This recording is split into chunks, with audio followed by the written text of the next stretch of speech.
विधानमंडल के शीतकालीन सत्र के तीसरे दिन भी हंगामे से शुरुआत हुआ है। विपक्ष ने जिस तरीके से सरकार को घेरने की रणनीति बनाई है, उसका असर सदन के बाहर पोटिकों में दिख रहा है। विपक्ष आज टुकड़े टुकड़े में फिर बटी हुई थी।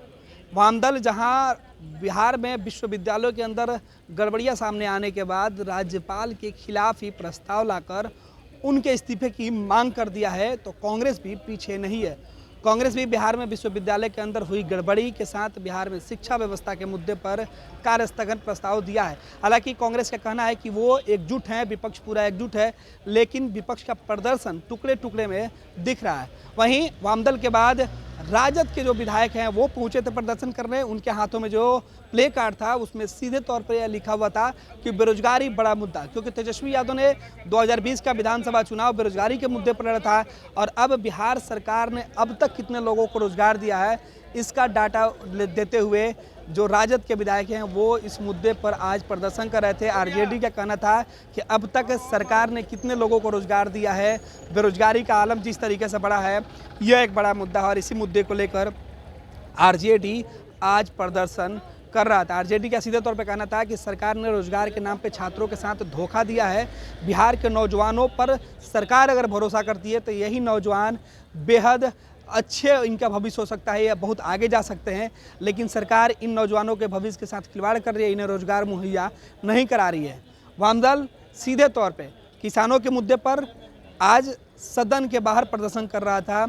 राजद भी किसानों के मुद्दे की बात कर रही थी, क्योंकि लालू प्रसाद यादव ने खुद किसानों की समस्या को ट्वीट करके आज उठाया है। उसके बाद तमाम जो विपक्षी दल हैं वो, आपको बता दें कि एआईएम का जो मुद्दा है वो भी आज प्रदर्शन जिस तरीके से चल रहा था विधानसभा परिसर के अंदर, और माफ कीजिएगा, विधानसभा पोटिकों में जो प्रदर्शन था उसे बाहर तक लाया गया और जिस जगह को पहले घेराबंदी करके रोक दिया गया वहाँ पर भी प्रदर्शन हुआ। तो बिहार सरकार के मंत्री का जो बयान आया वो भी कई मुद्दों पर ऐसे था कि बिहार सरकार के मंत्री पत्रकारों के सवाल पर बचते हुए सदन का हवाला देकर निकल गए। तो तमाम तस्वीरें हम आपको दिखा रहे हैं, तस्वीरों के साथ छोड़े जा रहे हैं कि बिहार विधानसभा के अंदर की कुछ तस्वीरें जो निकल के आ रही है और तमाम तस्वीरों के बीच कि आखिर विपक्ष की जो एकजुटता है वो क्यों टूट रही है। क्या सरकार को घेरने में विपक्ष को इससे मुश्किल होगी या सरकार खुद को अब सदन के अंदर सेफ जोन में रखते हुए विपक्ष को जवाब दे देगा, क्योंकि विपक्ष की जो एकजुटता नहीं है, विपक्ष खंड खंड में जो बटा हुआ है, इसका असर सदन के अंदर जो सत्ताधारी दल है उनको मिलेगा। क्योंकि विपक्ष अगर किसी मुद्दे को उठाएगा तो दूसरे विपक्ष के जो सहयोगी है वो उसके समर्थन में खड़े नहीं होंगे। तो जाहिर सी बात है कि सदन के अंदर विपक्ष अगर एकजुट नहीं होगा तो सरकार को घेरना मुश्किल होगा। तस्वीरों के साथ छोड़े जाते हैं एक बार फिर से तमाम तस्वीरें बिहार विधानसभा की आप देख रहे हैं, साथ ही साथ फर्स्ट बिहार झारखंड पे विधानसभा की तमाम कार्यवाही आप लाइव सीधे देख सकते हैं।